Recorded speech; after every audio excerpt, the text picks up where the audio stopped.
What is the best way to improve your ability to do a pull-up, both to get strong and to avoid getting hurt? Let's take a look at this question. Hi, I'm Coach Rob, and at the time of this recording, I've been a human performance specialist going on 40 years. And when you're looking at functional range of motion, if you want to look at the word biomechanics, I want you to stop and think about the idea of an optimized pull-up. Being able to do a pull-up is always a great benchmark looking at your strength to weight ratios for your upper body.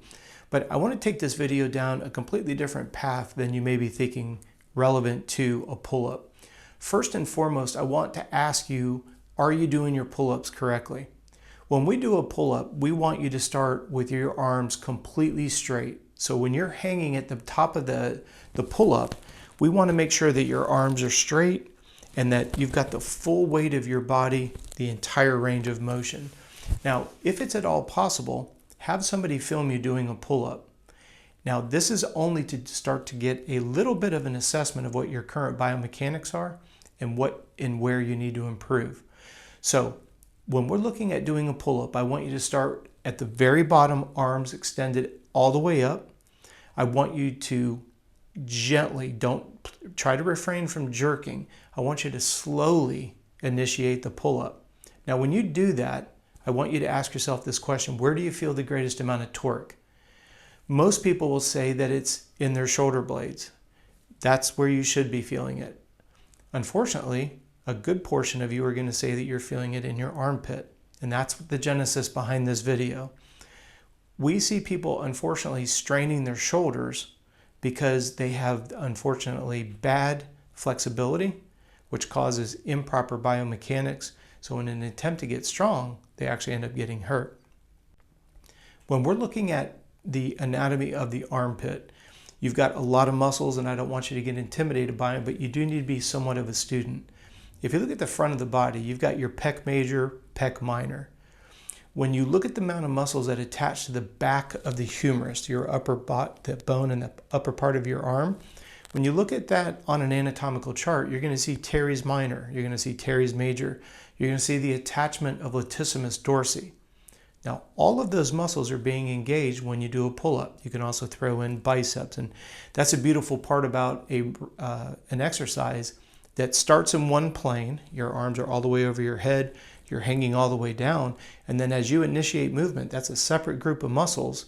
Then when you get about halfway up, and then when you get your nose up and over the bar, it's almost like a transition of muscle tissue. They're all working, but some more than others at the initiation, some more than others mid, and then some more than others at the top of the range of motion.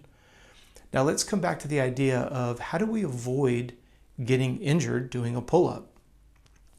I want you to grab your traditional foam roller, and I want you to lay down on the ground, and I want you to literally start by putting the foam roller right on the back of your elbow, and I want you to start to foam roll your tricep.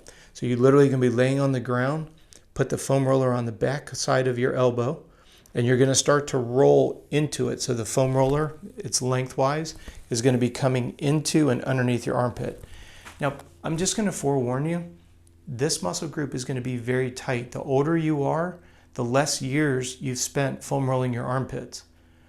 And that's why, again, we'll talk about this in just a little bit. These are questions that you're posing to me about why do I keep getting an aggravating injury when I do a pull-up? It's because the muscle group underneath the armpit is too tight. Why do I struggle with pull-ups? Well, because the biomechanics are not optimized.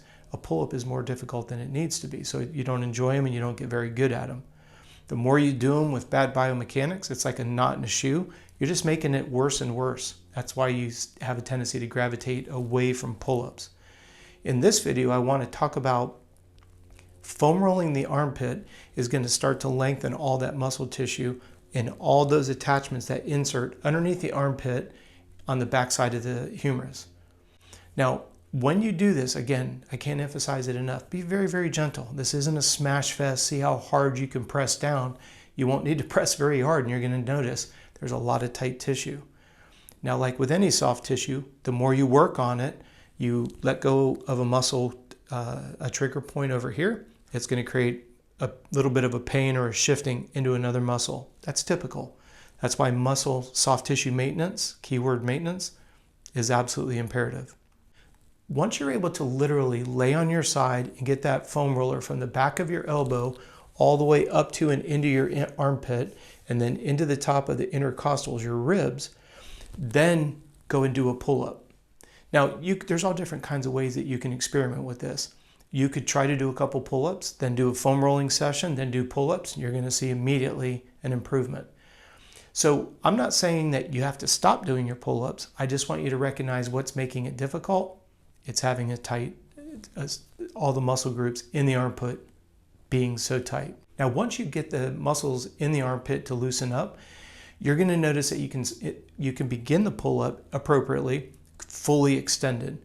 You can pull your head straight up over the bar. You should be able to see just over the bar, and then slowly lower yourself back down to your starting point until your arms are fully extended over your head.